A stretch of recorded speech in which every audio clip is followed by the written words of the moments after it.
팔아먹는 직업이다 나는 그렇게 생각을 하는데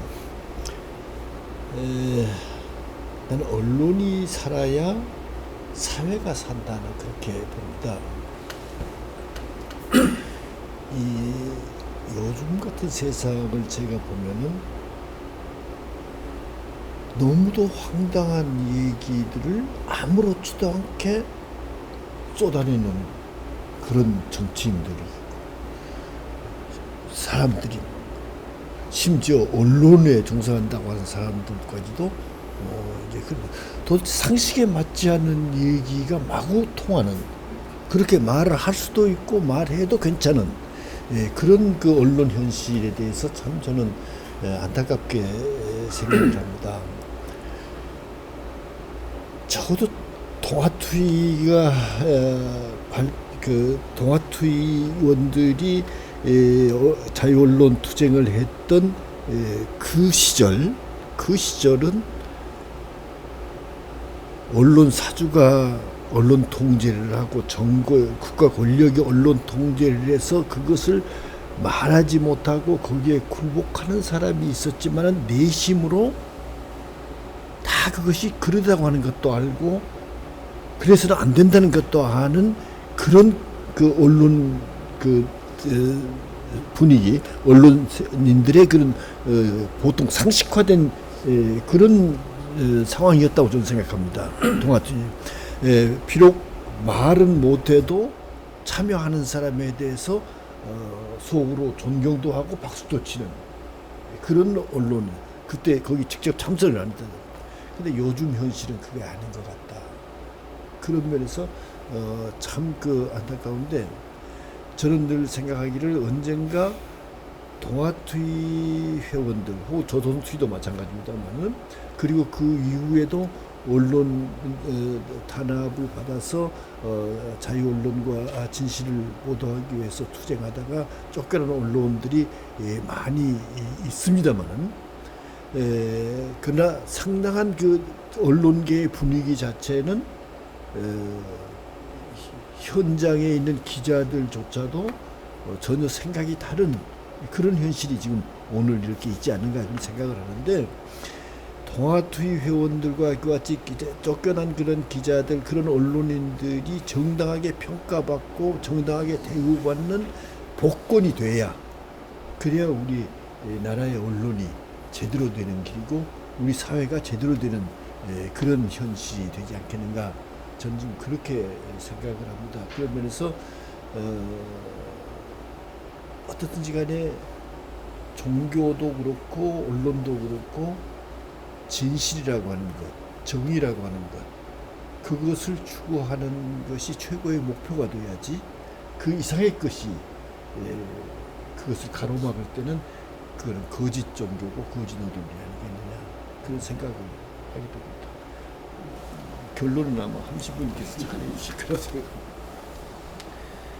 네, 뭐 어떤 의미에서 이제 언론이 저희들 당시에는 좀 신비였어요. 잘 모르니까. 그런데 이제 그 언론인들의 언론, 자유언론 또 인권, 민주화 운동 과정에 함께하면서 언론을 더 잘 알게 되었는데 뭐 언론이 우리들의 삶이죠. 뭐 신앙이나 종교나 일상 삶이나 다 상통하는 것 같아요. 근데 이제 신학과 성서와 연결 지을 수 있다면 우리 목사님 말씀하신 대로 뭐 종교도 성경도 다 문자로 또 말씀으로 전달되는 내용인데 그리스도교의 신비는 하느님의 신비를 표현할 때 말로서 모든 것을 창조하시고 말씀으로서 모든 것을 이룩하셨다. 이렇게 이제 창세기에서 설파하고 있거든요. 말이 뭔가를 만든다. 말이 생명을 만든다. 말이 결과를 가져온다. 이런 의미의 가르침인데 거기서 제가 배운 게 성서에서만 축복이 있지 않습니까? 축복은 좋은 말을 한다. 칭찬한다. 복을 준다. 이런 단어가 축복이에요. 근데 우리도 칭찬받으면 기쁘지 않습니까? 기쁨 막 힘이 나죠. 그런데 거짓말, 저주, 나쁜 말, 욕을 하면 기분이 나쁜 거예요. 그게 이제 저주가 되는 건데, 그러면 이 언론이라는 측면 속에서 진실된 보도를 하면 그 공동체를 축복으로 이끌고, 거짓말을 하면은 그 공동체를 저주의 구렁텅이로 빠뜨리는 것이죠. 이제 이런 식의 의미 속에서 정말 언론의 역할이 중요하구나를 제가 이제 성서적으로 이렇게 깨닫고 묵상을 했습니다. 두 번째로 또 중요한 내용은 우리가 예수님을 고백할 때 예수님은 하느님의 말씀이 육체를 취해서 사람이 되어 온 것이다. 예수님의 존재 자체가 말씀이 사람이 된 거라고 이렇게 우리가 신학에서 설명을 하고 있거든요. 그러면 우리 언론 방송 그게 역사의 실체가 되어야 되는 것이죠. 우리 선조들의 아름다운 삶, 일제시대 때 독립을 위해서 싸웠던 순국 선녀들의 고귀한 삶, 그게 그 시대의 참된 언론이고 민족의 삶이 되겠죠. 그럴 때 민족을 배반하고 일제 부역했다면 그것은 민족을 죽이는 것이죠. 똑같이 독재, 불의한 정권에 아부했으면 그는 민족을 죽이는 것이고, 또 그의 저항을 해서 아름다운 진리를 지켰으면 그게 민족을 살리는 길, 막 이런 측면에서 우리가 언론을 이해하고 배울 수 있겠다. 그래서 성경과 언론을 그렇게 제가 연계하면서 묵상했었는데, 요새 저도 이제 나이가 들고 신학도 하고 또 사회를 더 많이 알다 보니까 신문을 보거나 방송을 들으면 그냥 꿰뚫을 수가 있어요. 미국도 그렇고 우리 한국도 그렇고 이 보도하는 사람들의 그 지향을 제가 읽을 수 있는 거예요.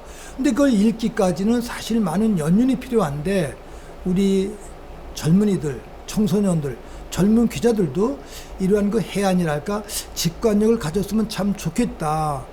어떤 보도를 접하게 되면 어떤 사실을 왜 이렇게 보도했나, 왜 이런 식으로 또 보도했는가, 우리가 늘 따져야 되겠죠. 뒤집어서 볼 수 있는 그러한 그 직관력을 우리 기자들은 물론 또 우리 국민 모두가 가졌으면 참 좋을 것 같은데, 1차적으로 이거를 더 깨닫고 일깨워주는 역할을 하신 분들이 기자들이라고 생각을 합니다. 그래서 저는 그 기자가 목사님이나 저나 스님과 똑같이 바로 성직이다. 말로 사람에게 영향을 주고 있기 때문에, 말로 세상을 바꾸고 역사를 바꾸고 있기 때문에 이것이 성직이다. 그런데 조선일보나 또 KBS, MBC 이런 기자들, 거짓 보도하는 이런 사람들, 또 언어에 유일하는 사람들, 아주 거짓의 장본인들이거든요.